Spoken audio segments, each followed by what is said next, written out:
Neto shoots.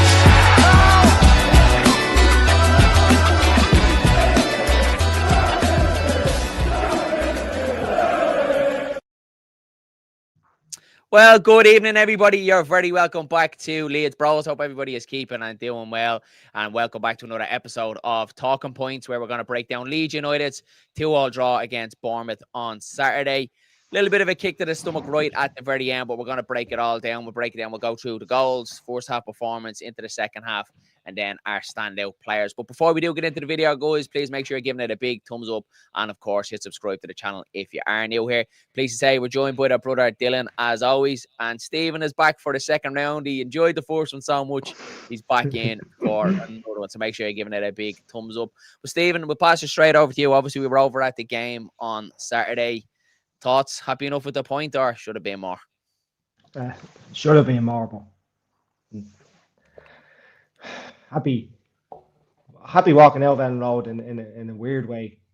You know, to have it was like a punch in the gut seeing that goal going in, but the performance overall was brilliant. Apart from the first 20 minutes, was a bit dodgy, but Great.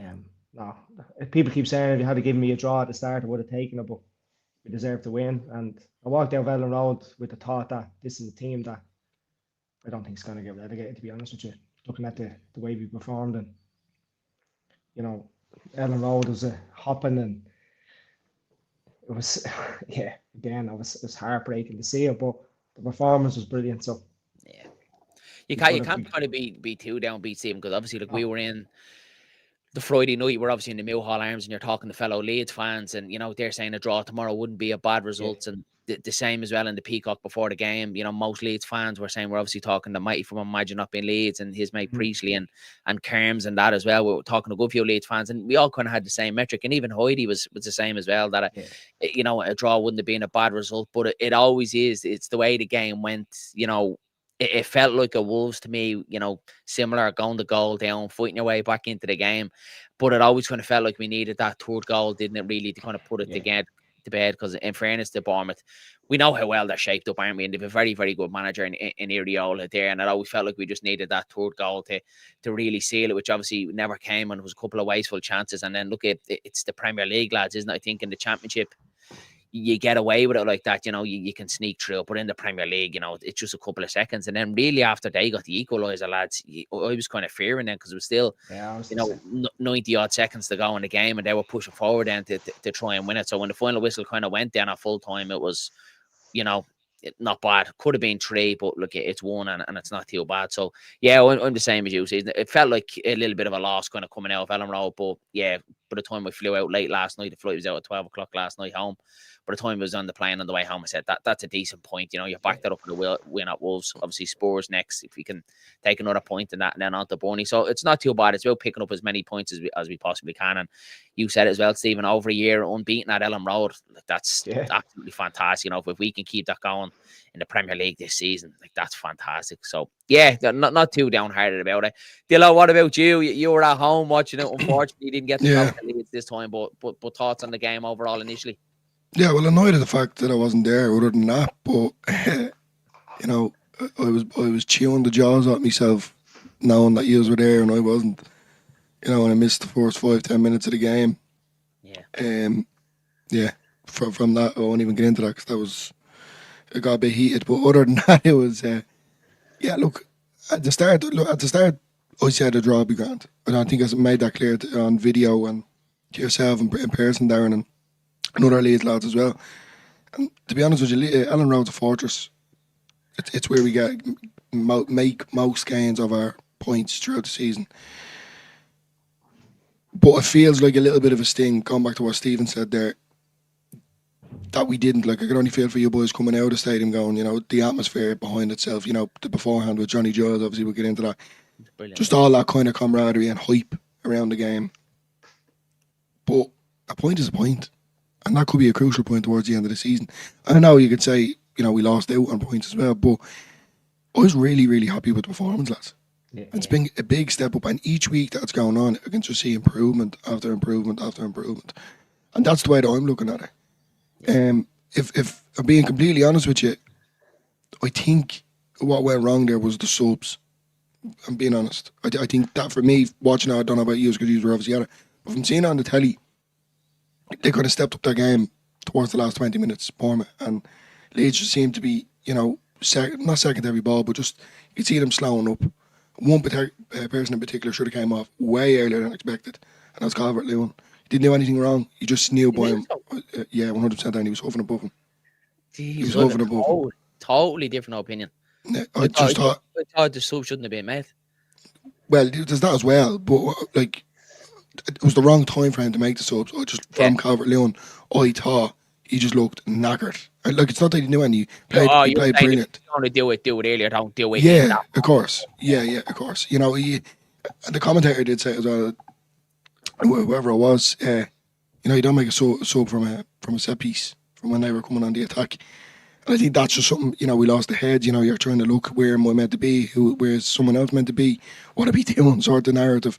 It's a bit too late in the game, we should have held on to the win, but that's the negative side of it. At the positive, I thought we played very well, and I'm really, really impressed with the performance. Yeah, I think so as well. We'll break it down anyway. We'll obviously, Stephen mentioned it there a little bit, and I don't know, again, Dylan, it'd be interesting to get your point. Obviously, watching it on TV is different being in Elland Road, but I felt like that as well, Stephen. The first 20 minutes of the game, I felt like we were very sloppy in possession. Yeah. Our passing was poor, and that, Strouk for me kind of stood out a little bit, but it wasn't just him. Ampadu as well gave it away a couple of times. There was a lot of back passes going back to Carl Darlow, which kind of could have had a little bit more weight on them, and Carl Darlow was just about getting to them and, knocking them into the east stand. So it felt like we were very wasteful and very sloppy with the ball. We gave it away. We gave it back to Bournemouth, and you don't do that against a Premier League side. And then really, lads, I kind of felt like after they scored, it really seemed to kick Leeds into gear. And that's really when we felt like we woke up. And look, obviously the goal itself was, it's a poor goal to concede, right outside the box, conceding a free kick there is, it's something you don't do. But then the whole setup then from the free kick, Aronson is obviously, the spare man lying down on the wall. The wall is set up completely wrong, and Semenyo just smashes it straight down the middle past Carl Darlow. I don't blame Carl Darlow because, it's hard coming through a lot. The power coming through, and it's coming through a lot of bodies as well. But really, then you kind of look at Darlow a little bit, maybe to set that wall up a little bit as well. I was just about to say that. Back at it seemed a little bit, all over the place. So yeah, look, unlucky then to kind of go 1-0 down, because I think other than that, they didn't really trouble us, lads. They had a lot of possession without really putting us under any pressure, without really creating anything. And we had a couple of half chances with Calvert-Lewin as well. We're unlucky not to go ahead very early on. But the first 20 minutes, I think, was disappointing, and you don't get away with that in the Premier League. So that's something Farke will have to look at for me to take out this game, is that you can't start slow in the Premier League, whether you're home or away, because that's when, it's against your Cities, your Liverpool. You could be 2 or 3 down before you even know, by the time you have time to kick yourself into shape. But what did you feel, Stephen, like the first half performance? We'll get on to Rodon's goal, but initially to Bournemouth's. No, on the flip side of that, we could have literally been 3-0 up before they scored. Easily, yeah. I know we weren't playing great. I know it wasn't that. It was like we were all over them, or it was all gun ho. It's just we had more chances, but they were better in possession, weren't they? They used the ball better than we did, and it took for them to score, as you said, to wake us up. I said to the Cordy, he says, "Listen, that's 3 chances we're giving away there. You don't get away with that in the Premiership. No. What's going to happen next? They're going to score." Yeah. Again, I think that's a little bit of naivety. I listened to Sean Longstaff's interview today, postman's interview, and he was saying he wanted to emphasize to the players that if players don't feel like they're good enough to play in this league, he was asked, what did you say to the players after you scored? And he was like, just, you are good enough, And I think they start off, and that maybe that's a mindset that they have at the start of games, going, Jesus, this is Bournemouth, we're up against a really good side here. Yeah. We also have some really good players, and I think the crowd as well played a huge part after we went 1-0 down. It didn't turn toxic. It didn't get on the backs. It felt like a galvanized us. Yeah, it did. 100%. Elland Road even felt very subdued, didn't it? And I think we're all in it with the same opinion that, this is going to be tough. This is, look at the team we're playing. Like 80%, maybe 7% of them are playing the Championship last year. Yeah. Sprinkled in with a few players that we bought, so for me, that was a great thing to see the crowd not turn, and there was a few. Don't get me wrong. Went the opposite way. We actually, the volume of Elland Road went up, and I think it felt us against the world again, didn't it, Elland Road? And that's what you want. It has to be. It has to be that way. It's the only way we're going to survive in this league. If you don't have the talent, and you don't have the squad that the other clubs have the fight, have the crowd behind you. make it toxic. I know that doesn't work all the time because there's just teams that will, no matter what the crowd are doing, no matter what, they're just going to roll you over. But Yeah. the likes of the Bournemouths, the likes of Spurs, even on Saturday, like we're not going to give them an easy game, like, you know. Absolutely. So, you know, the first 20 minutes, yeah, grand. Bournemouth are a great side. We had the better chances. But yeah, I think after that it was all Really? Leeds until then. Yeah. What about you, Dylan? I know obviously, like you were saying as well, that you're definitely gonna have a different opinion kind of watching it on the telly, but kind of leading up to the Bournemouth goal and then kind of after, did you feel that kind of got Leeds, kind of gave them a wake up call after Bournemouth did score the goal, because seemed very flat up until that? There was a few chances before they scored the goal, and going back to what Stephen said, it's just Leeds written all over it. For me, it's the chances are there. You know, I think Cavalier had one with a header, and he didn't really get his head behind it, you know, and the keeper just came and got it. I was saying that was one. Then there was another one that he got, but I can't really remember what happened with that one. And then I know we were. There was There one was in the first, the one where he was first in 17 seconds or something. Yeah, like he was in, and one-on-one. in fairness, it was a difficult chance Yeah, for no, him. it Like, was. it should have been a little bit more in the corner. There was the one particular one when it was Snapshot he had. Bogle played in towards Aronson. It kind of bounced up, and Aronson kind of bicycle kicked it over his head to Calvert-Lewin, and the ball dropped him, and it was a header, and he kind of headed it down into the ground. But it seemed like as he headed it down, he lost a bit of power in it. And he actually had a bit of time. He had a bit of time. He could have even taken a touch. But look, when you're that close to goal, you probably expect, you know, a defender to kind of be right up your arse there. And he probably should have done better with that one. And then I know when you were talking to Stephen, it was one where he just gets his toe to it as well. And it was kind of a little down the toe, and the keeper makes a good save as well. It's like he missed. He didn't get his full whack behind it. That's what I thought. That's where it went in. And then obviously in the corner, Dylan, isn't it? It's more into the corner. Like even his first chance in the 17 seconds that Stephen's talking about, if you're getting that more across the goalkeeper into the corner, it was kind of more. He's kind of fallen as he's going to hit it, meaning that he couldn't get his foot exactly through it. Yeah. That was and then I think that was the last one, the chance that we had before they scored. When they scored the free kick, as you said there, and it's no fault to Carl Darlow. It wasn't so much placed into the corner. It's the power that does it, not so much the position of the ball. You know, it's one of them 50-50. He's getting them chances. So I mean, you know, it's. He will start putting them away, like, you know. Yeah. He gave out about himself in the previous game, saying I wasn't in the places to get the chances. Yeah, he was in the place. He took it. He got the chance. He didn't put them away, but he will. We've a Man United fan in here, lads. Justin Mudd says you'll get 6 points against us. United, you'll make up those drop points back up. Hopefully, but I have a feeling that I'll have a drink to that. I love that. We could see Amaron sacked by the time that comes around. And that's my fear, is that maybe let them win the next game just to keep them in a job, like the way it used to be with Ollie. Just keep them there. Like Warnock's looking for a job now. He's well, there's rumors going around today that, you know, Potter could be in the line for them, but look, yeah, that's chat for another day. But yeah, look, lads, we go a goal down similar to what happened at Wolves and at Leeds. You know, a fight against them, as what we said at Elland Road, really kind of turned down, got behind the lads. We scored from a corner then, lads. Scored from a corner. We've scored from a corner. We've only gone and scored from a corner. And it was that boy, Sean Longstaff, with a brilliant ball into the box. The initial one he put in, it dropped to the edge of the box. I think it was Aronson that took the shot and it went out then for the corner kick. And the second ball in was a very similar delivery, and Joe rode on. We know, lads, he doesn't score as many as he should, or even get to as many as he should. But a bullet of a header, a little bit of a deflection off Semenyo, kind of put the goalkeeper off. But then, lads, you really felt Elland Road come alive then after that, Stephen, didn't you? And great from the set piece side of things that Leeds are continuing to score from set piece now. It's great to see, isn't it? Yeah, definitely. And the whoever decided to leave Stack in the box and put Longstaff in corners is a fucking genius. So talking about this, the fan base, yeah, exactly. The fan base screaming at the first 5 games, and every ball he put into the box was a good ball. Longstaff, every one of them.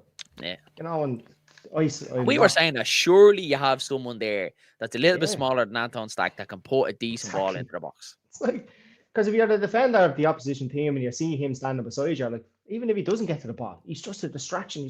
He's a big lad. Put 2 lads on him. Yeah. So I mean, you're gonna leave it. And it's exactly what happened, because you could see with Stack from a corner, they were worried about Stack, and then you have then the likes of your Stroke and your Joe Rodon, even Calvert-Lewin, who are decent in the air as well. Like, so we should be making more of these set pieces, I feel, as the season goes on even more. No, I was very encouraged with all the set pieces today. You know, every ball that was put into the boxes, it's not always going to be like that. But you know, if you have someone, and the thing is as well, we couldn't decide on who was are designated, you know, Taker, yeah. taker. Now he is. Yeah. When he plays, he takes them. Simple as, you know. Absolutely, yeah, 100%. Dylan, what about you? What did you make of it? I just said scoring from a corner, not something we do often, but it was a good goal, no? It was a fantastic goal, and that's simply it. It's going back to the set piece coach. You know, we scored from a free kick last week, and then we scored from a corner. And it's just as you always say, and it really is so crucial. It's them little 1%ers, and whether it is from a corner or a set piece. And I was just delighted. I'm delighted to see this different type of you know, new version of Leeds for, as I said, from set pieces. It's just different, you know, not having to just, you know, try dribble the way up or have a shot outside the box, but to build up play from the back, work up and win a corner and then score from it. It's great. Like it's a different type of Leeds. Yeah. But the header itself and that man Joe Road on, he just does not get the praise that he deserves. Yeah. Week in, week out. He gives 110% every week. He might drop down to an 8 or a 9. But that's it. He never drops below that, and you have to give it to him. The partnership between him and Stroke is absolutely phenomenal. And then look, do you know what? It's because they scored the free kick. We're thinking, you know, we're trailing here. How are we going to get a goal back? And to have that kind of motivation and confidence to whip a beautiful ball in like that and win it and then score it is great. It's a great comeback. So I'm just chuffed. If I'm being completely honest with you, I thought it's definitely a game from start to finish where I was impressed. Obviously, apart from the goal, their winning goal to make it a draw, but I was really impressed at how every individual played. Yeah, I agree, Dylan, 100%. Then obviously half-time then, and I thought that was vital going in at half-time level. We seemed to come out in the second half, lads, I think, with a little bit more impetus about us. Like, kind of spoke a little bit, the lads more know better. I was on their show this morning at 10:30, and we spoke a little about that first half, that we felt like we weren't really kind of going at them, felt a little bit respecting, especially Jayden Bogle for me at the right-back position. And I don't know whether it was a tactical decision from Daniel Farke, was that Jayden Bogle a little bit wary about, you know, the injuries carrying with the bruised toe, or what it was. But there was times in the first half where I remember Stack and Longstaff having the ball, and Brendan Aronson was coming inside, leaving Akers down the right hand side for Bogle to go into, and he didn't go into. And there was times he would have been in behind them because we knew we would have had the legs, and it felt like we weren't really, you know, weren't really going forward a little bit. We felt a little bit cautious, a little bit reserved. But in the second half, we came out, I thought we were a lot better. And even Jayden Bogle over the far side then definitely came into his own. And we go then, we get the goal, lads, that I think was fully deserved. All the pressure, obviously, down the left-hand side from Gabby Goodmunson. Again, like he didn't get the praise he deserves for trying to keep that ball in, because it was tried to run out play. He slides, wins it back. And then obviously Okafor gets him down. But a lovely finish from Sean Longstaff. Now, we did say on LUTV to Michael Bridges and Jermaine Bagford that he shanked it. It was one of them hitting a hope, but it was a cracking goal. And any goal that goes in off the post is always a good one. But yeah, a goal and assist for Sean Longstaff, Stephen. Brilliant performance again, wasn't it? I was outstanding. And I was in the south stand, so no, right behind that, but the opposite end, and I didn't know if it went wide. I didn't know if it hit the side net, and it was one of them. I just hit his boot, and it was fantastic finish, like. And a dodgy finish and then a dodgy knee. Yeah, but like, you know, he had the awareness to hit it first time. Like somebody like him, and as you say, he doesn't score many goals. Like you would nearly expect him to take a touch and go set somebody else up. But you mentioned Gabby there. Like, oh my God, for me, he's right up there as one of the signings of the season. That left back, we've never had a decent left back other than Fairpo in the championship. When he got it together, and I kind of felt like, but that's the championship. This is the Premiership. Gabby's doing it now. Like I don't think Fairpo would have done it as much as we would have loved that fairy tale of him coming up and being the Fairpo of the championship. We've seen him in the Premiership right under Jesse Marsh. We won't mention his name and stuff. But you know, for me, the way he held that ball up, his drive, everything, he's like a little terrier. Gabby. Yeah, do you know what I mean? And he's very balanced, Stephen. That's what I love about him as well. He's not all gung ho at times when Fairpo used to be. And look, we used to praise Fairpo and go, look at him, he's up playing the number 10 position, you know, going forward. He's very, very cautious, very balanced in his game. He knows when to get forward, he knows when to stay back. And we said it as well, Stephen, he has to be up there. Look, I think just about behind Anton Stack, but he's been absolutely brilliant. Obviously, look, apart from the freak accident of the own goal down in Fulham, as you said, he was absolutely brilliant again, so he definitely gets my plaudits. But I think without a shadow of a doubt, to stand out there with Sean Longstaff, and I even think if he doesn't, man of the match match by a mile. Like everything. Even without the goal and an assist, Stephen, I thought he was everywhere. And we obviously love a tackle as Leeds fans, don't we? At Elland Road, they're nearly celebrated like the way they are goals. He was getting stuck in, wasn't he? Load of slide tackles, hitting them hard, really on top of Tyler Adams as well, and fully deserved. And I suppose the thought is now, lads, is El Tanaka is still out of the team for me against Spurs. I don't know about you, but again, you're not taking Sean Longstaff out of the team after the performances that he had. No, 100% no. It's the tackles. He bullies that midfield. And he's really stepped it up, and you have to give applaud, lads. Look, without Tanaka being injured. Is it a surprise, though, Dylan? Like, he's obviously 160, 170 odd appearances in the Premier League behind him. Bags of experience. Like, he has to have the most Premier League experience. He's just not the flash player that, he does his business. He goes about his business quietly. But would that experience, said, even if he wasn't Ginger and his name was Rafinha, he'd be, but that's what it is about him. Every team has them players where you just go about their business and they're quiet and but at the end of it, you always give a 7 out of 10.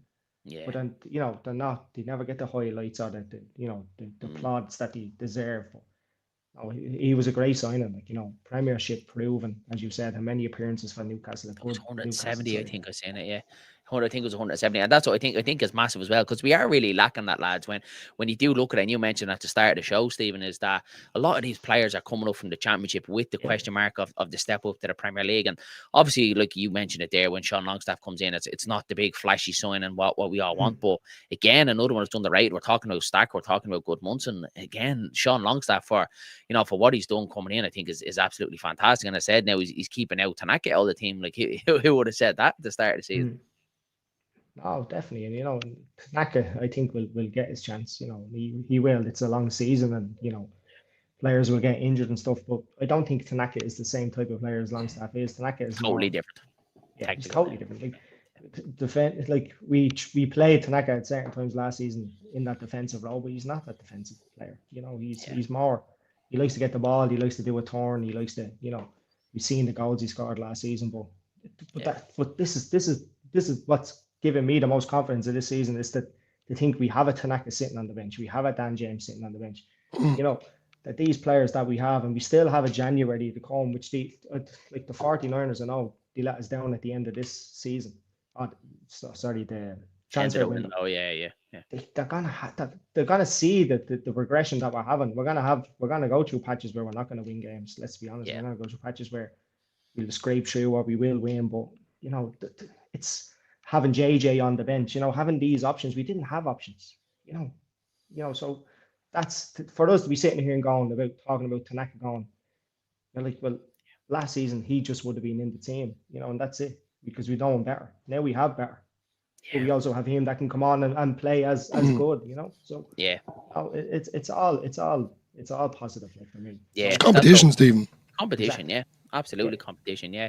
Now, I 100% agree with you, Stephen, as well. And it's probably hard again to even change that team with Spurs coming to Elland Road again next week. You don't change it again. I've seen a couple of people online saying, does Bial come in for Strouk now? Because people are saying Strouk had a bit of an off game. But it's the glad we didn't lose the game. If we lost the game, maybe 3-2, and then you might have a half saying, well, look, let's see what Farke do. But I don't think you change it after we lost it there in defensively. We didn't lose it defensively. I know, like the last goal was a defensive mistake. It should have never happened. The tackle should have never happened.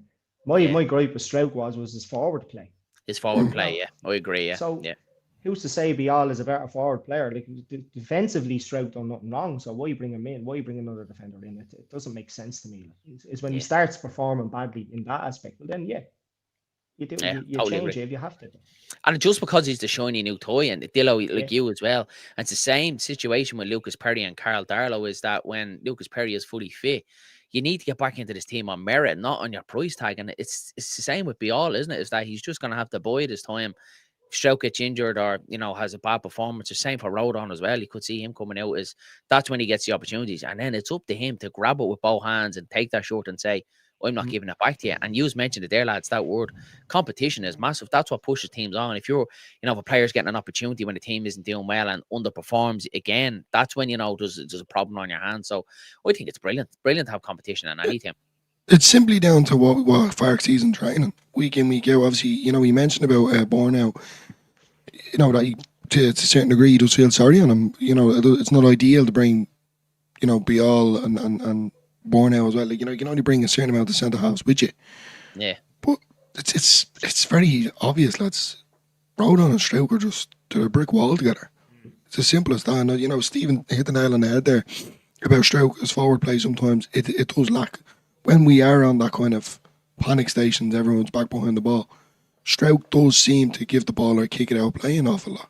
But when we do have the upper hand and, we're moving up the pitch a bit more, he just have that kind of it's simply down to just nerves and confidence in himself. It's just a panic. There's other players that we've seen last season in the Championship doing it as well. Now, obviously, they're gone. Ampadu done it as well a few times on Saturday as well, kick the ball out plays. And it's that kind of nervousness at the back. And to be fair, and the commentator said it, I know he was actually, he was giving out about Darlow of why a back pass had came out and Darlow just basically kicked it out play. But hold on a second here. When it's that sort of threat, exactly, if that sort of threat and a laxy-daisy ball from Ampadu, I'm not slating Ampadu, I'm just saying that kind of, there was no, passion in the past. It was just real light. Darlow sprinted out like a madman and cleared his lines and went out play and everyone was roaring and shouting. They made a mistake, we move on. But for the commentator to go, well, that was silly from Darlow to do that. Would have been silly if the ball had went into the back of the net. Yeah, I think Darlow just doesn't take any chances. No, and he's dead right. And that's what I like about him, Darren. And I know, look, the price tag for Perry, as you said, it's a lot of money to spend on a goalkeeper to leave him sitting on the bench, to be a meltdown. To be a meltdown on the fan base. Why did we spend that money? I get that, I do, 100%. But as I keep saying week in, week out, the recruiting team for getting Carl Darlow in, what does that man need to do to prove anymore that he deserves a start for Leeds? And he's doing it. Yeah. He's doing the job well. So but then I seen one online yesterday and I didn't reply to her and like that, but there was one particular fella on Twitter turned around and said, what was the point of buying Lucas Perry if we have Carl Darlow here? But I'm like, you need to think back if we went through that transfer window and we didn't buy a number one goalkeeper, could you imagine? Imagine the blow up from Leeds fans saying we're going to stick with Carl Darlow and Elan Meslier as backup in the Premier League. Like you can't have it both ways. You can't have your cake and eat it. And it's not that Perry's a bad goalkeeper. He's just got injured. And that's it. And Carl Darlow has grabbed the shirt with both hands, and it's gonna be very, very hard for Perry to get that shirt back, especially if he has another decent performance again against Spurs. But Darren, it's just the same as well with Tanaka and Sean Longstaff. Tanaka gets injured, Sean Longstaff puts a good shift in. Good two shifts in, scored a goal, gets an assist. Yeah, very harsh. And I think it's very silly if Farke doesn't start him again on Saturday against Spurs. Definitely. I will. No, but you know what I'm saying? It's that kind of. Yeah. Sorry, if Bial wasn't suspended for the first game, he could have came in, played the first game. Struijk maybe never got on. And then think back to the Wednesday game as well, Stephen. And I know that was just one of them games where it was just Leeds in the cup. Yeah. Bial didn't cover himself in glory when he started that game. And again, it's with Borneo, two centre halves that haven't played with each other much. But that's exactly what will happen if you're breaking up that partnership of Rodon and Struijk and you're bringing in Bial. It's going to take a couple of games for the both of them to get used to each other. You know, who's going to win it, who's the one staying back, who's the one covering each other. That all takes time. You don't just get it from training. It's match experience. So why risk it now if things are okay? Why risk it now taking it out of the team when really it could be a lot worse? Why fix it if it's not broken? So for me, everyone, they'll have to buy their time to get back into this team. And it's the exact same with Lucas Perry. And I'm a big believer in one of them. You get places on merit. You shouldn't just get it on your price tag or you're the shiny new toy or because Leeds fans are on it back because we haven't seen Perry much or we haven't seen Bial. Like Bial could come in when Struijk does get injured and be colossal and score a couple from corners and be absolutely outstanding and everyone will be like, we should have had him in earlier. But again, you'll always look at hindsight. Then the opportunity wasn't there. A little bit like Ampadu and Gruev getting injured last season. And then something good came out of that. We seen Tanaka and Rotwell where we probably wouldn't have seen them as early. So it's one of them situations where I wouldn't be quick to pull the trigger. If we were on a bad run and we were in the bottom three and we were conceding goals, and absolutely change it. But at the minute, I wouldn't be changing it. I agree there. Yeah, absolutely not. And then obviously our worst fears came true, lads. I felt I said it to Amy at the time, and a couple of Irish Leeds fans behind me in the West Stand. It felt like we needed a third goal to put it to bed, lads. I don't know about you. It felt like we weren't really going to hold it out. I felt like we needed a third to kind of put it to bed. The game felt very open for me. It wasn't like, we were kind of sitting in and we were very kind of assured in possession. It felt like they were still pushing their way into the team, Stephen. I don't know into the game. I don't know what way you felt. But our worst fears came true. And I think, look, again, it's going to be hard. So the Calvert-Lewin substitution for me, right at the set piece, was the wrong time to do it. You do it, you let Calvert-Lewin defend, and then you do your substitution. Then if it goes out for a corner, the far end of the field, whatever about that one. The one that really scratched my head, lads, was Tanaka coming on right wing. You've Dan James there, and people are going to say, oh, look, he's injured, he's only coming back in. He was on the bench. Why was he on the bench if he can't even give you 5 minutes? I would have rather that Dan James coming on the right-hand side. His position, we know what Dan James gives you. Loads of energy, loads of power, loads of pace. And then when you do win the ball, then you have a chance to transition and go get that third goal there. Tanaka went on the right wing, and he just, for me, lads, he just looked awkward as anything. And he's a fantastic footballer. It's nothing against Tanaka because he didn't pick the way out there. He just felt awkward. And ultimately, then he was the one that gave away the free kick out on the right-hand side. Any ideas what Farke was thinking putting him right wing? No, and for me, my biggest gripe is, I know we all have our opinions on Arneson, but he was outstanding. He didn't put it defensively. I was leaving it to again, last. So why take him off? I'm not blaming Farke. I'm not for the fact that we drew 2-2 because we were 2-1 up with a minute to go, 2 minutes to go, and we all be praising Farke saying it's a great result. But I don't know why you need to take Aronson off. Aronson is the one person who will run and keep doing what he's doing. So, and to bring Tanaka on as his replacement, as you said, is very strange. And when I seen it happening myself, into a game like that, Stephen, high stakes when you're defending it, and he's only coming back from injury. He doesn't have the minutes. He doesn't, it's not out of position. Out of position. 3 or 4-0 up. You're just bringing him on to give him game time. Exactly. To get his legs. Give him a few minutes. But Richard Hogan has a cracking one here as well. It was a soft. Wouldn't have been against that as well. It wouldn't have been against that either as well. You have two right-sided players to play, and Tanaka just looked awkward out there for me. He really did. And there was a couple of the ball went over to him and it went underneath his foot at one stage. And I said it to him. He said he's so uncomfortable out there. It just it looked and it felt wrong out there. And that's what I was kind of thinking. Why have Dan James on the bench if he's not even fit enough to give you 5 minutes like that in his natural position? What was the point of even naming him on the bench then? It just, and again, look, you can't fully blame Farke because, again, it's hindsight if it goes the other way. And Mecha comes on for Dominic Calvert-Lewin. If Mecha goes and scores a third and leads win 3-1, then we're all praising Farke. And that's just how brutal the Premier League is, lads. Is that it literally is one decision and you think it's the right one and it's the wrong one, and ultimately then it costs you 3 points, doesn't it? I think, I just want to be completely honest with you, lads. I thought Brandon Aronson was absolutely phenomenal. And I've been hammering him for the last couple of weeks. Played unbelievable last week and he played again this week. He was a bully on and off the ball. And he didn't just run around like a headless chicken. He was holding his positioning so well. When to go and when not to go. It's not like, he was just chasing the ball from one side to the other, what we've seen in the past. I'm really, really impressed. Really, really impressed. Just with the substitutions, as you said there, it was the wrong time. And for Tanaka to go on right wing. And to be honest with you, I didn't notice it until Tanaka actually gave away the free kick. So what is he doing? Why is he over there? And for a minute, it took me to try and get me wits about me. But for DCL, he shouldn't have came off then. He should have came off beforehand. DCL was phenomenal. Couldn't say a bad word about him. That's I just thought he just looked very jaded and tired for me. That was it. When he did come off, I was like he's had to give him the extra few. He put in a serious shift. Serious. Yeah. That was a proper Premier League striker play yesterday. He should have scored. Look at the 3 chances he should have scored, but his all-round play was very, very good, lads. His whole play was absolutely it's just jumping. In the air, lads. To see it in stadium, Stephen, you see it, you watch him on TV and you can see the leap that he has, and you're like, wow. But in the ground, lads, to see it live, especially the first half, some of the balls that were pumped up towards him and how he was holding them and knocking it down, he was absolutely fantastic, lads. I thought yesterday, and he was unfortunate not to get a goal yesterday, and ultimately if he gets the one in the 17 seconds, it's a completely different game. But I agree with Dylan. I think if he was going to do the substitution with Calvert-Lewin, do it a little bit earlier, or if it's that late in the game, you don't do it then. You don't do it right before a set piece. And we know that from playing under. Stephen, you coach a bit of football as well. You know that you don't do it on set pieces coming into the box. You don't change it there and then, unless Danny has it there in the chat. If you're going to bring on a Hackabial who you know is good in the air and can go and win you that, you say, right, fine, fair enough. But it's hard to be too downbeat though about it.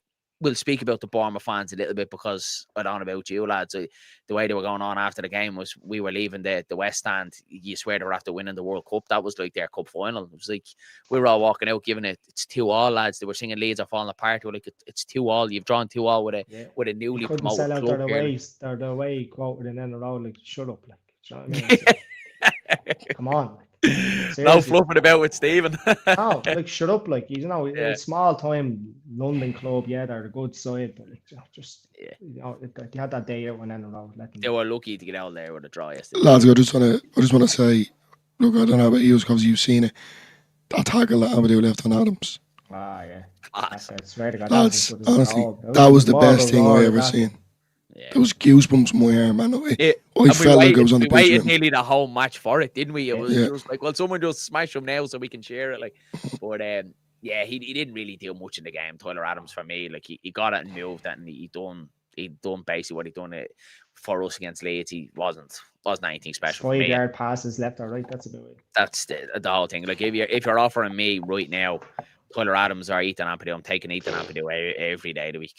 Every day of the week, 100%. And shout out goes to Ethan Ampadu as well, because I thought he had another good performance again yesterday. And he's one, Steve, and we spoke about it as well. These players coming up to the Premier League, can they take the step up? Ampadu, again, 4-6 games. He doesn't look out of place in the Premier League so far. No, not at all. Like, he looks very, and happy playing that league, and he moved around a lot, and he's found a home, and he was made captain, and he's shown it on the pitch, like, and he's an absolute warrior. And then you see the camaraderie between him and Rodan. I love the hugs they're giving each other, the encouragement they're giving each other. So you have it from the back to the midfield, and then see Darlow behind him. I'm not taking anything away from Perry. Like, if he plays. But there's a real. It's you know what? It's like the old Leeds I'm seeing, that dirty Leeds, the crowd behind them, the tackles, that one. As you said, Dillo, when that tackle was done on Tyler Adams, the scream, the roars out of it. It was as good as a goal. Look, he got some abuse, and rightly so. He was going to sue the club if he didn't let him leave. Like, what type of players? And then he had an interview there the other day praising us, going, "Just shut up, will you?" Yeah, it's all just to keep it on the hush hush, in case we had have won that game. But I think for me, being a Leeds fan, and you just reverted to it there, it's the dirty Leeds side of it. Is obviously, we want to win matches, we want to see goals, but we also like that bit of bite. And for me, just seeing that, because I can't stand him, as you said there, I don't even get just thinking about it. It was kind of like redemption and what was it, karma? It always seems to be Ampadu as well, because he stuck one obviously in Dewsbury Hall as well after his shenanigans about Leeds falling apart. And I think Ampadu sees these things, you know what I mean? Because that's the captain in him. That's what a captain is. You know what I mean? We all play football. We all coach. That's what you want. Yeah, exactly. That's what you want. You can't be a captain and be, a shrinking, not leave it on the pitch. You have to be that captain. We've had them amazing captains over the years, and he's going on from that, Even with that though, you don't just put on your boots and your shin guard and go out to play football for the love of it. There's a personal side inside you, as Darren said. Ampadu seeing that, it's all this type of, whether it is social media, whether it's just the love for the game. Darren, you're one definitely to speak vouch for it. Is if you've had a bad week of work and you go out on a Sunday to play. I'm not saying that you're going to have to smash them up. I'm saying you're going to have to put your heart and soul into it. And if you had been annoyed and someone's winding you up on the pitch, he's the first person that's going to get it. It's just that type of that's the way football's played. I kind of like that this year, lads, from Leeds as well, because it's different. And again, look, it's probably a thing I need to stop doing after matches, to stop going online, whether we win, lose or draw, because you'll always get parts of the fan base that just want to give out for the sake of giving out. And there was some yesterday going, I'm hating watching this football that Leeds are playing, and I'm like, well, what do you expect Farke to do with what we have at the minute? Like, it's not like we can play open, expansive football because we haven't got the creative players to do it. And then if you look at our recruitment in the summer, the players that we brought in, they don't exactly shout like free-flowing attacking football. No. It was always going to be big, strong, hard to be a physical Leeds United side. When you're bringing in your Stacks, you're bringing in your Bialls, you're bringing in Sean Longstaff. When you're looking at these players coming in, you know what type of football that you're going to get. And that's where we're at the minute as a club, lads, isn't it? Is survival this season. Let's get survival nailed down, and then next year we can push on I Build on think that. this group that we have, we've a really good group around here that are at a really, really good age. And if you can add to that, if we can stay in the division this year and push on and get a creative player, hopefully in January, to give us that little bit of a spark going forward. Well, then next summer, then, you know, you have a little bit more wiggle room with the PSR and that as well. You can go get another couple of players and build on that as well. But this season for me, I don't mind Leeds United being hard to break down. I've made peace with that at the start of the season, that we needed to be that. And especially after the Arsenal game, lads, we spoke about, the three of us, you know, on our group chat as well. And we spoke about that. That needed to be a lesson, that Arsenal game. And I think it has been. The things that have changed since that Arsenal game, when we went there, very naive, very open, almost like the Leeds in the Championship, where we thought we could go to away games and play that football. You can't do that in the Premier League. And Farke has tweaked a couple of things along the way. And I think it's good. Like, I think it's really good. Bournemouth are a good side. They're nothing to be sneezed at.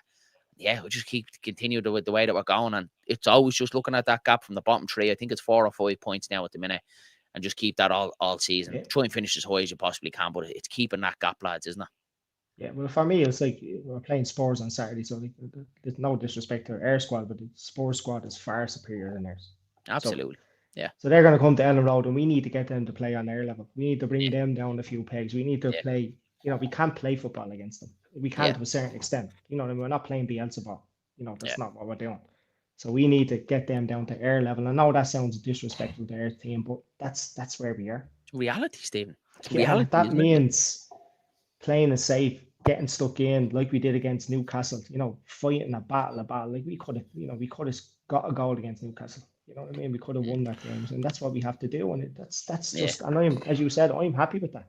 I'd rather that than be naive and go out like we did against Arsenal and play the same way the next game. You're going, well, then what are we doing here? We've learned nothing here. Yeah. And you learn more in your defeats than you do your triumphs, lads, all the time. And I think that Arsenal game is horrible as it was for us to see your team getting slapped up 5-0.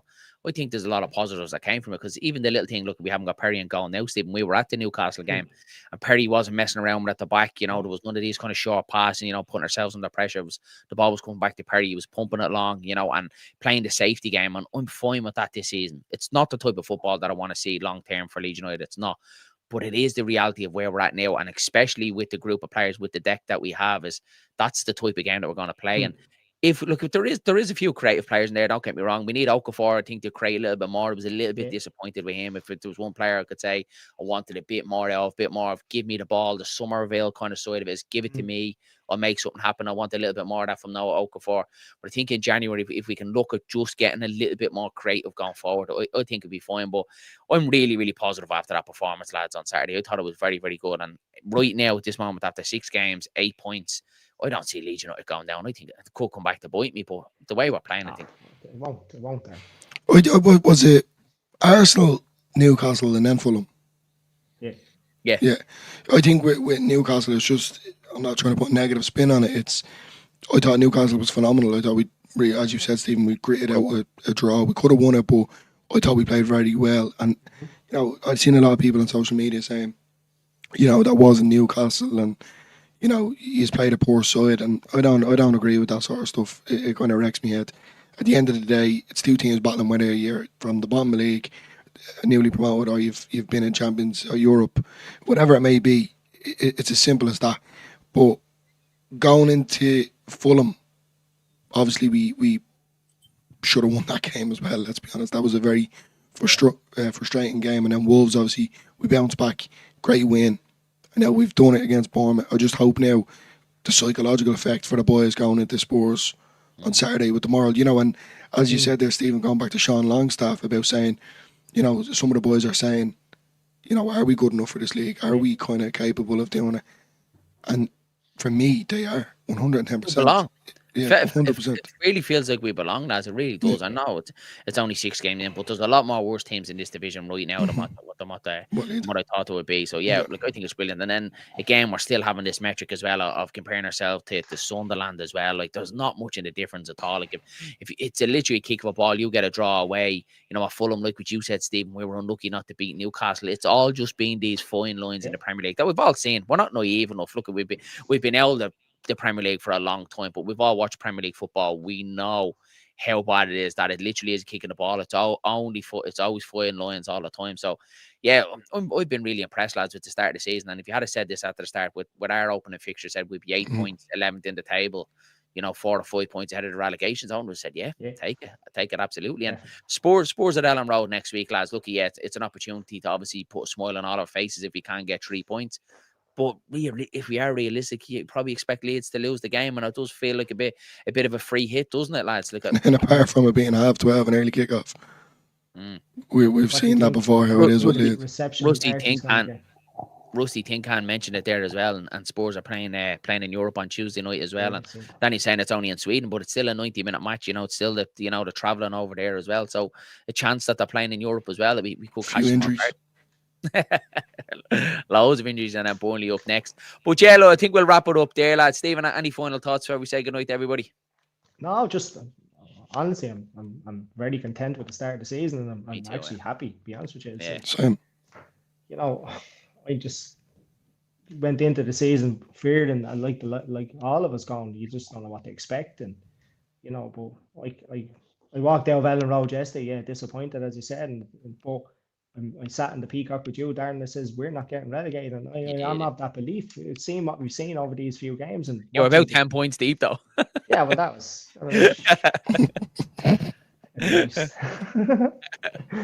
But no, I am definitely. I'm not feared in this season. We're gonna get some thumpings. We're gonna win some games. We're gonna draw some games, and so be it.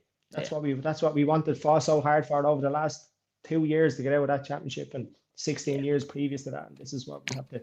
Let's enjoy it. Yeah, exactly. Enjoy it, absolutely. Dillo, what about you?